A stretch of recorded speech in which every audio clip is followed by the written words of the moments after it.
Hi everyone, welcome to my channel and welcome back if you're returning. It's Elizabeth. Today is Friday the 13th, woo! And we're gonna do a reading for the Amber Heard and Johnny Depp defamation case. We're gonna be looking at Amber's testimony. So I wanted to see how the jury is feeling. They've had several days off and sorry about that. Okay. They've had several days off, so they've been able to, really like take some time just to process everything that they heard. I'm just going to plug my phone in here. Everything that they heard from Heard. And so I wanted to look into how they're feeling about her testimony. And then when we're done with that, a few of you, it was more than one of you, asked about Johnny Depp and one of his trial attorneys, Camille Vasquez. So some of you want to see if there's anything kind of romantic happening there, which I normally wouldn't pull cards on that, but since a few of you asked, I thought we could just add that to the end of this reading. So we're going to see how they feel about her testimony. I know there's more than one juror, so it's just going to be collectively, maybe the majority, that kind of energy, how they're feeling right now as the jury's sort of collective. Do they believe her? Do they believe her testimony? Are they buying it? Did they feel that she was authentic? Did they feel that she was real?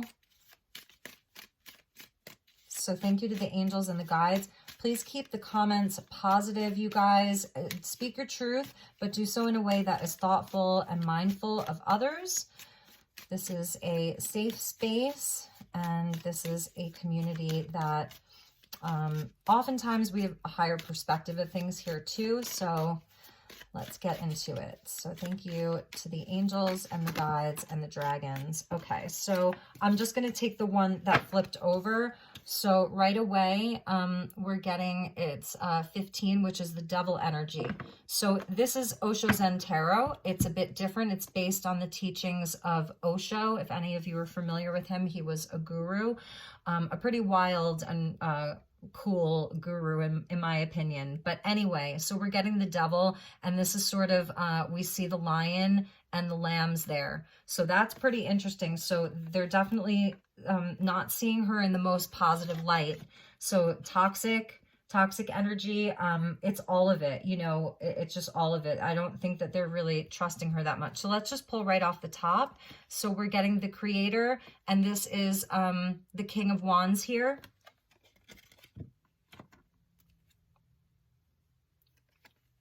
Four of Cups with tuning in. The Hermit with aloneness. I feel like one of the things that the jury is saying that they almost needed to like detox from her testimony. The Hermit coming out is like, oh my God, I just need to be alone. Like, thank God I get a time out from this. They are in a place of really contemplating, really processing everything that they've heard from Heard. And it's interesting. We're going to clarify all of these, that we're getting the King of Wands. So I feel like, he is the performer. He's the actor of the court cards. The King of Wands and the Queen of Wands would be the performers, the actors. So I'm feeling like they're seeing her. It's interesting because they're seeing her as like almost like the energy of the toxic masculine, because this would be the toxic masculine. But so they're seeing her as someone who it's all of the drama. It's wanting to be seen. He's this, bright light and all of that, but they're seeing it as very negatively polarized, very toxic. We're seeing the lion, which is like a predator, and the lamb, which is prey. So they may be seeing her as this lion because here we have two cards of Leo, or sorry, we have a card of Leo, and then we're seeing the lion there. So this is how they're seeing her. Very sort of aggressive, toxic. And what they're doing is they're just sort of in this place of being able to really think about what they heard, think about and feel into intuitively, because the Cups energy is more intuitive. It's where we're not really like taking any action, and they're not taking any action right now. Obviously, they're not even in court as I'm filming this. But this is kind of interesting because I feel that for some of them, her testimony may be haunting them a little bit. Like, you can see she's there and she's at peace and she's in a place of just tuning in, like it says. and there's all of these sort of ghosts around her. And so it's kind of dark too. So they may even be seeing her as someone who needs to tune in, who needs to go within and really know who she is, because the Hermit is earth energy of Virgo, and this is like the old wise man. This is about know thyself, to take a time out and sit in silence and know thyself. So I feel that that's also a message, that's like sort of what they would want to see from her. I'm just getting the sense that for some of them, her testimony is haunting them in a way. Let's get some clarifiers here. So we'll just clarify each one. See where we go with this. We did get a jumper, and I'm going to take it.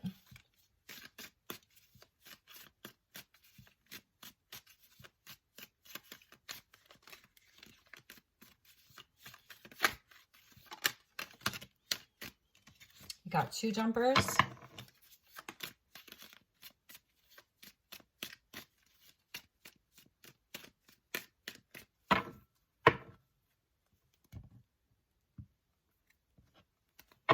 Okay, so what came out was new vision, and this is actually the Hanged Man. So they are in this place of, I'm wondering, like, they don't necessarily believe her. They don't 100% not believe her either. They are in a place where in the Hanged Man, it's where there's a stall. It's stuck. There's no movement. But this is also where you take that time out with the Hermit and the contemplation, and then you receive a new perspective. So this is, you know, being able to see with new vision. And this may be where they're seeing her, like they're actually seeing her through new eyes. They may not have fully seen it before. Like they heard Johnny Depp's testimony. They heard all of his witnesses being called. And then in the beginning of Amber Heard's side, they heard Dr. Hughes's testimony. But when they heard Amber's, it was like, holy hell, you know, that's crazy. And then to clarify the King of Wands, we get the 6 of Pentacles, which in itself can be a very positive card. It's about equal giving and receiving. What you give out, you receive back. We see these 2 sort of twins here. And it says compromise. So I feel like that's something where they're seeing her as someone who almost like cannot take responsibility for herself, because when we're in a place of wanting to meet someone halfway, compromising, coming together, right? It's like a co-promise where we're making a promise to one another. And the King of Wands is very fixed. It's fixed fire. So it's stubborn. It knows what it wants. It knows how it feels. It knows its own truth. It has its own beliefs.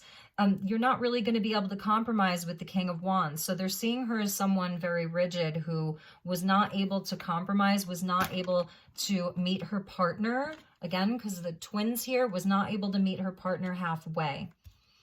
From the top of the deck, we get participation. So the 4 coming out with the 4. Double 4s here, and the 4s are where we take a pause. In this case, we would take a pause to celebrate. So I do feel like, I think it's just a message from the jury that they're really, really happy to have this pause. It's also telling me where the jury may be, whether or not they know it, because I don't believe that they can talk to each other at this point, like really like share their opinions with one another. I believe I'm correct on that. Where they may not know it, but they actually all are kind of together on this, at least 4 of them. And because it's a 4 and a 4, I would say at least 8 of them are feeling this way. Very interesting. And then we get rebirth. This is the 10 of Swords. So that's coming out with the Hermit. And like I said before, about knowing thyself, and that, you know, this is someone who really needs to mature and needs to really grow up emotionally and spiritually. This is someone that needs to do the inner work desperately. And this is crazy because I'm feeling like they see her as someone who, there's that lion again. So as a predator, they're seeing her as someone who, like, this is her, sort of the energy of Pan. And in many decks, the energy of Pan can represent like Cernunnos, the devil, the horned one. This is the Pied Piper, telling the tale, singing the song kind of energy. So it's like she's really this, but this is what she tries to appear to be. And you can see she's stepping on a camel. And this is kind of funny because the camels, like, and the alpaca, I know they're very different animals, but are they? You know, they're sort of similar. They have a similar energy. With Johnny Depp talking about 1,000 alpacas, and this is where she's stepping on the alpaca. You know, so this would be her, like, her two sides. You know, she accused him of being a Jekyll and Hyde, but like sort of the side that comes out, the persona that comes out for the public, with her little flute and her song. And then this is like the beast, right? The predator. And the camels are interesting. And I believe the alpaca do this too, where, you know, they can be kind of nasty. They'll spit on you if they don't like you, you know. And not that alpacas or camels are not wonderful animals, but they do have that side of them. I had actually read into the camel, the alpaca, as like a spirit animal for Johnny Depp, and it really does speak to like that kind of energy of like, you don't want to piss it off because it'll spit on you. So I think they're seeing her in that light right now. It is the 10 of Swords, and that is like the ultimate betrayal. Did you have to kill me that much?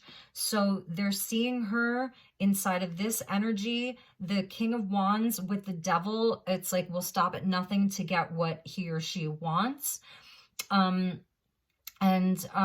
And with the 10 of Swords, that's where it's, like I said, did you have to kill me that much? It's the end. Like, that's the end of the cycle. So I think that they're really feeling like, you know, thank God this was over. Thank God this relationship came to an end. But the ultimate betrayal, did you have to kill me that much? And at the bottom of the deck was the Wheel of Fortune with change. So this comes out in a lot of the readings I've been doing, is the Wheel of Karma. Number 10, going back to this 10 here of rebirth. I'm going to move these a little bit closer to you here. So it's not really looking so good. I think we'll get some more clarifiers so that we can get a bit deeper into this. So Wheel of Fortune with guidance. I like this because this is showing that the jury is sort of being divinely guided here.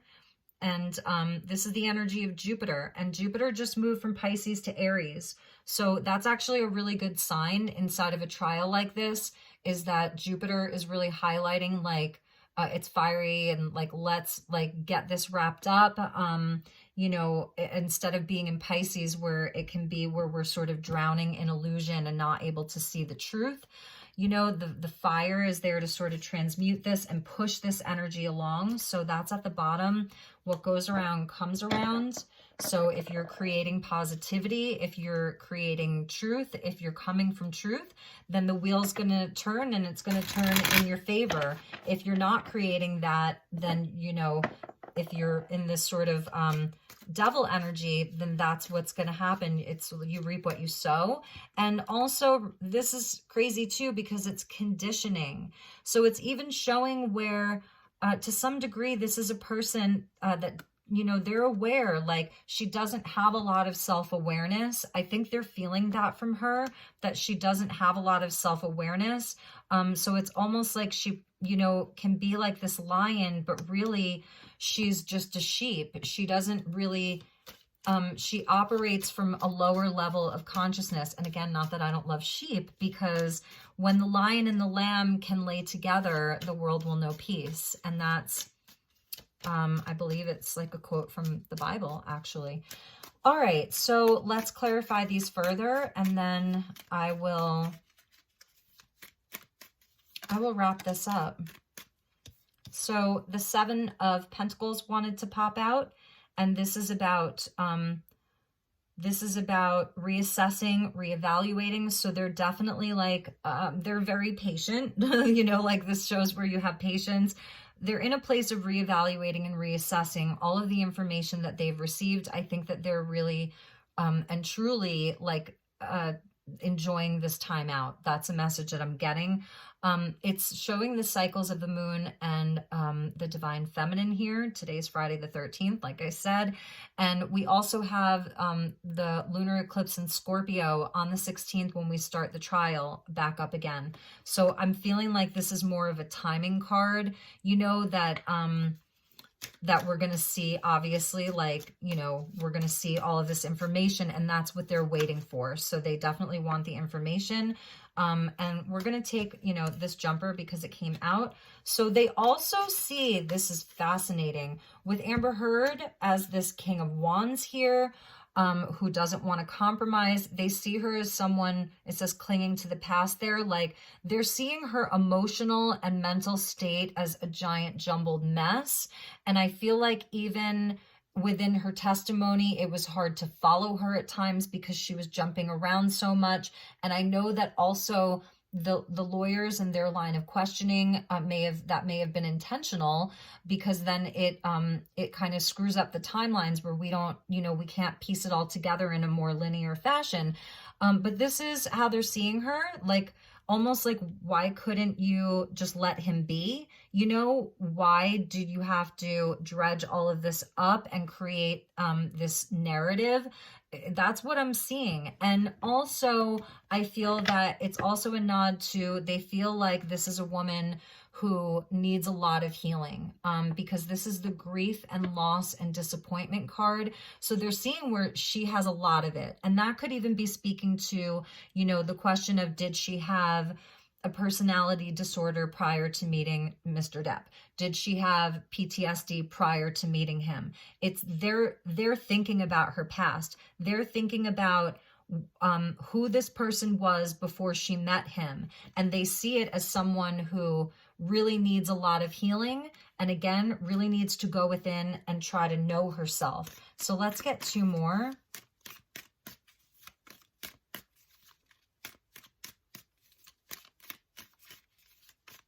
They also feel that she's someone, okay, so just from the first three cards, they also see that she is someone who is absolutely trapped inside of this energy. She's stuck in it.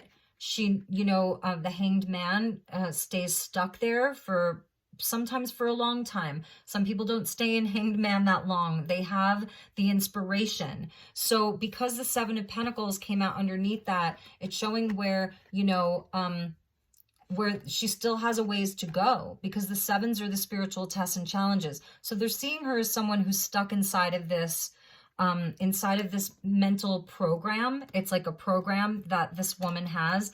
They're seeing where she's stuck inside of that. And also, you know, she did use a surrogate to have a child. So I think they're also maybe even concerned here, because it's the devil energy with the Hanged Man and this pregnant woman. So it's a nod to, even they may even be thinking about her child, but I don't even know that that was brought up in the trial, actually. So do they even know this is a good question. Anyway, so we get the Ace of Wands here with these fours. So 4 plus 4 plus 1 equals 5. So let's get one last card and see where we go with this. The Source, Ace of Wands. And it goes back to the King of Wands as like just this, it's almost like you wonder, how could she keep going with all of this?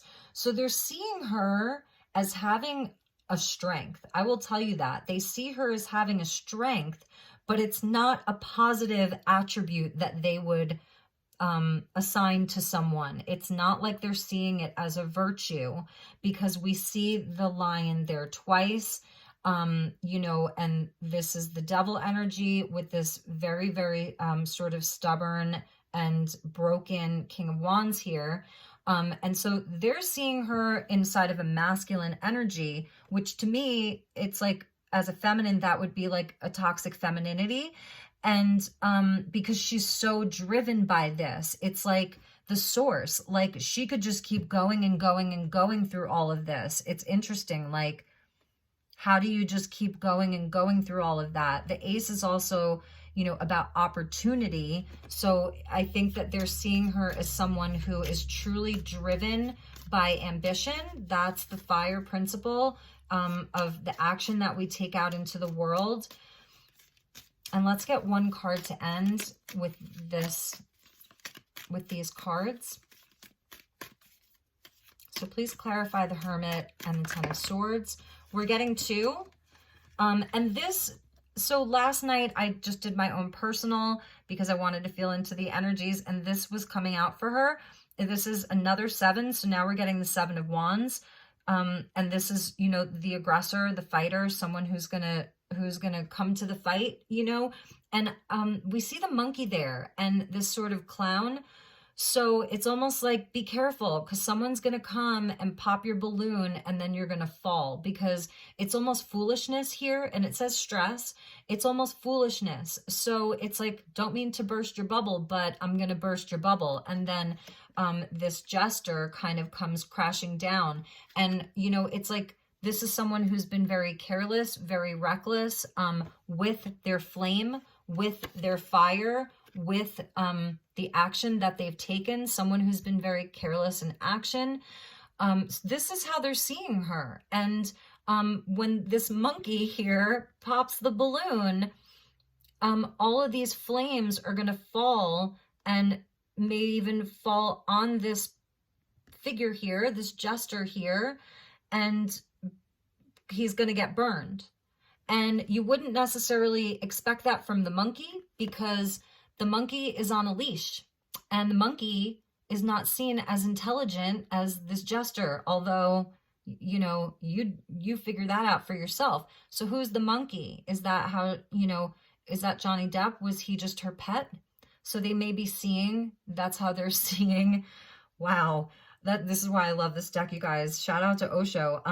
That's how they're seeing her, you know, because she's carrying the flame, this King of Wands. And, you know, and she's got chutzpah, okay? This is a woman with chutzpah, because she doesn't know herself. She doesn't have an awareness of, like, her own humanity.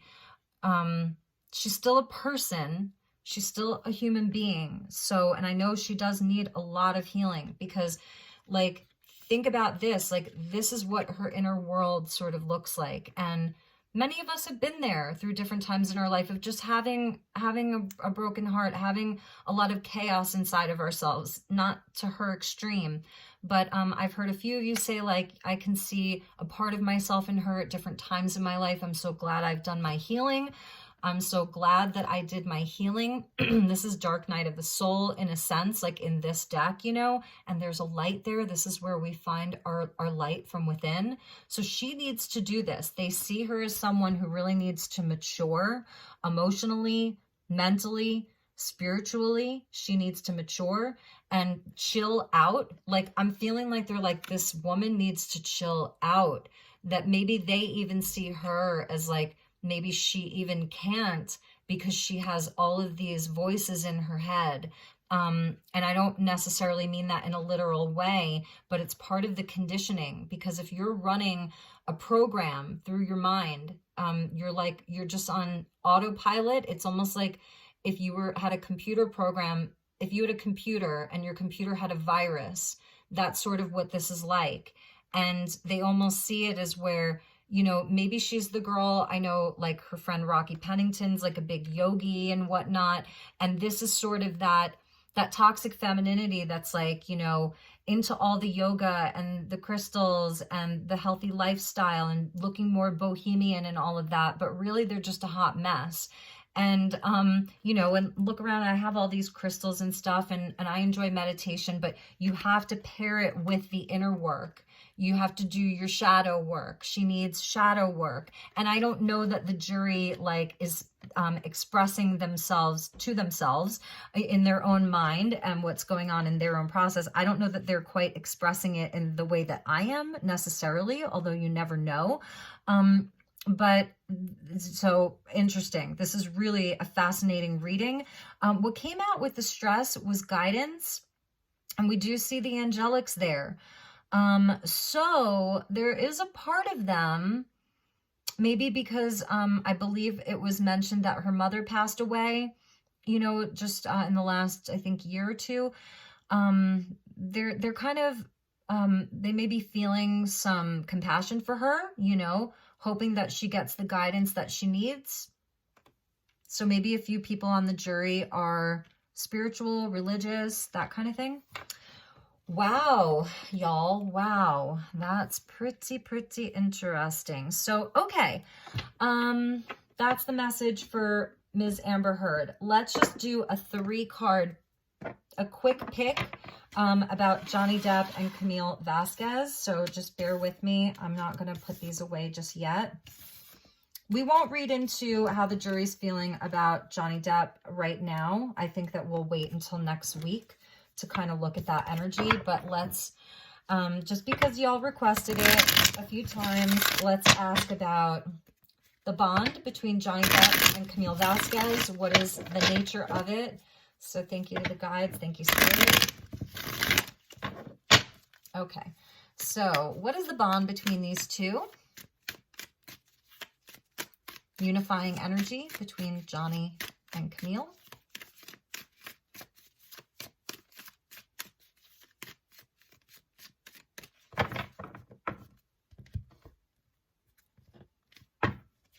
So we got the 3 of Pentacles. Yeah, they're coworkers, you know, even though, like, you know, he's not her coworker, but you know what I mean. They're working together on a project. They have a job to do.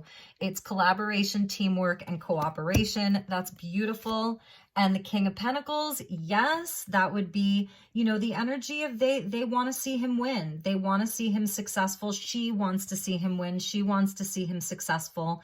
And also for her too. I think this is a big moment in her career as someone, she's going to be taken very seriously after this, maybe, you know, inside of her firm, all of that. I mean, they put her on the trial, so it's where they both kind of matched, similar energy as far as, you know, their commitment, reliability, being trustworthy. So there's a really nice bond between them, and it is based in the physical world. So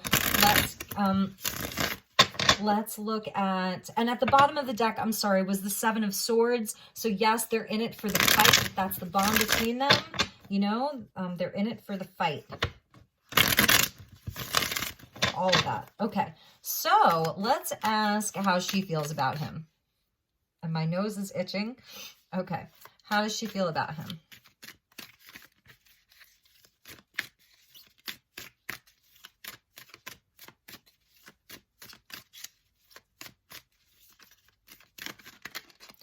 Oh, all right, let's clarify that, because he doesn't need anybody else wanting his money. She sees him as an ace, you know, a very golden ace. She sees him as a new opportunity.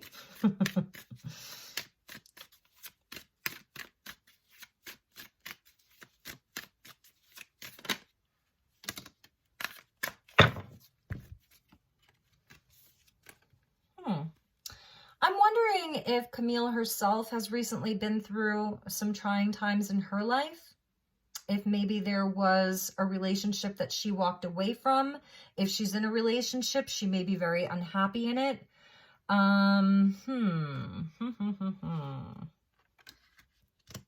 Let's get one more for that.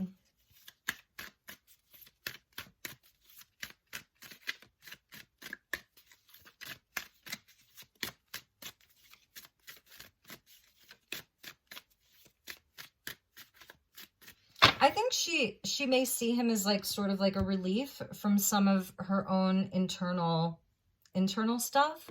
She may, like I said, she may be really going through it.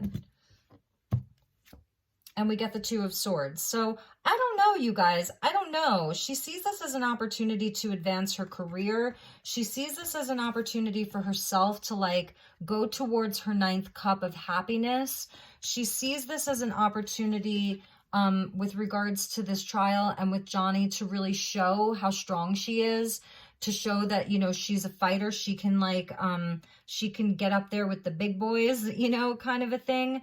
And the 2 of Swords, she may, you know, I don't know, because they are, yep, bottom of the deck is Ace of Cups. So if she has any sort of emotions for him, feelings for him, she's very conflicted about it. She really doesn't even know what to do with it, but it is there to answer your question. Two aces, Ace of Pentacles, Ace of Cups. So there is something there, but I don't really think that she has a handle on it. Like, I think she's just there to do the job. This is their bond. It's solid. Like, they are bonded in a very, very solid way. It shows very positive intentions here. But also, like I said, I feel like a lot of this is also about her career as well.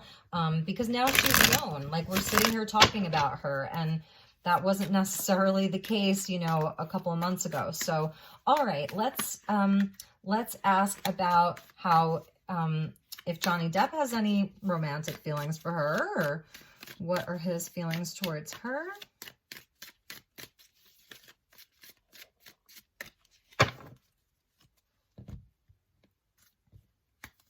So we get the Nine of Cups. So there's definitely a happy energy. He really enjoys being around her. You know, that's that ninth cup. So there may be some feelings there. It could be friendship. It doesn't have to be romantic. The Cups energy is more heart-centered. So I think he does enjoy her company. I think also because this is the guy who, he's got something hidden there. He's not telling you everything. It's almost like, you know, this is sort of for show. I think he does really enjoy her company. You know, of being seated next to her for, you know, 8-9 hours a day, but there's something hidden behind it. So let's see what that is. Five of Pentacles.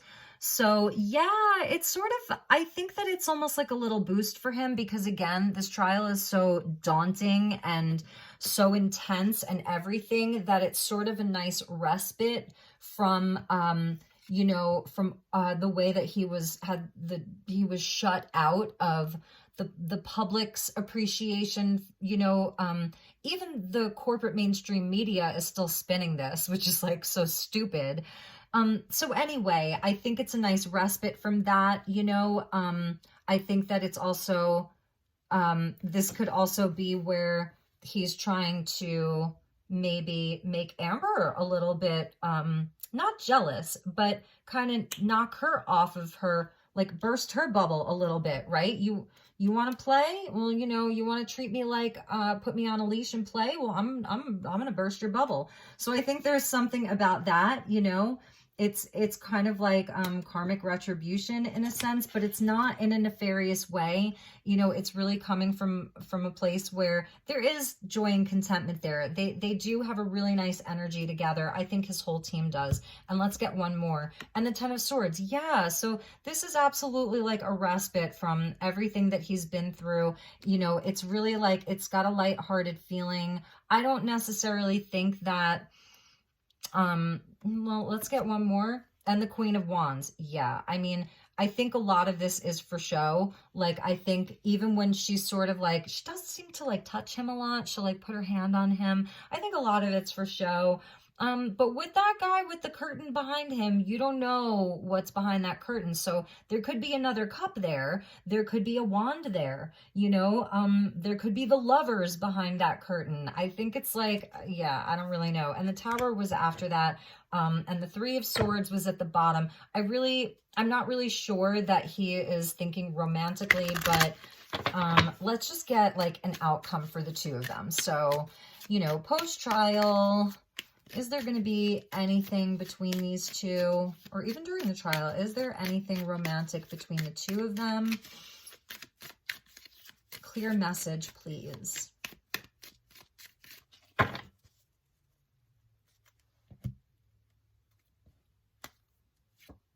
High Priestess. Ooh, secrets. They're telling us, you guys, this is rude. Stop asking about this. No, I'm just kidding. Piscean energy. So let's see what else comes out with that. And the Hierophant. What the hey? The High Priest and the High Priestess. I feel like there is a connection between them. High Priest and the High Priestess. I don't know. Let's clarify those. And the Knight of Wands. I feel like they're going to go their separate ways. I feel like they are, something about them does connect.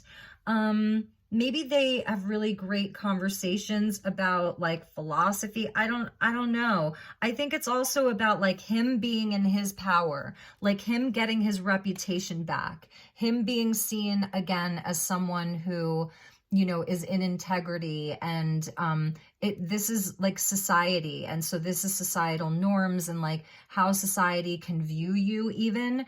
And so I do feel that this is where they're, you know, they're sort of they're in each other's lives for a reason. Obviously, I think that he is really helping her to step into her power, to step into her power. And you know, what's interesting about the high priestess is we see the two pillars there of the white and the black.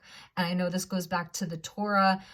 So, and the pomegranates there, and this is a very high level woman who holds all of the knowledge and the wisdom. So this is there to help her have the confidence to level up. I think, like, you know, she's really gonna have this it's a burst of confidence, and she's gonna have like almost like a very fertile, the pomegranates, a very fertile sort of career after this. And for him, this is about, you know, I think that this is just about him coming back into the good graces of the public, you know, getting his reputation back. But I see that they're just going to go their separate ways. If anything did happen between them, it would be a fling. It would be one and done, two and done. Like, it wouldn't be something that lasted. It would be, and yeah, the bottom of the deck is the Ace of Wands. So, you know, it's possible, but I don't think it's really going to be a long-term thing. And with the High Priestess there, it's like, you know, maybe we should stop asking about that. Anyway, but that's what we do with the tarot. So, all right, everybody, I hope this was helpful. Let me know in the comments if there's anything that you'd like to see me do regarding the trial just in the next couple of days. I think I do have some time tomorrow, maybe to make a video or two. And for those of you not interested in this trial, I am going to be doing a video about the upcoming lunar eclipse in the sign of Scorpio. So look out for that. Thank you so much for being here, for participating. I hope that you have a wonderful weekend. Get outside, get some sunshine, drink your water, enjoy the company of those that you love, and I will see you all soon. Take care. Namaste.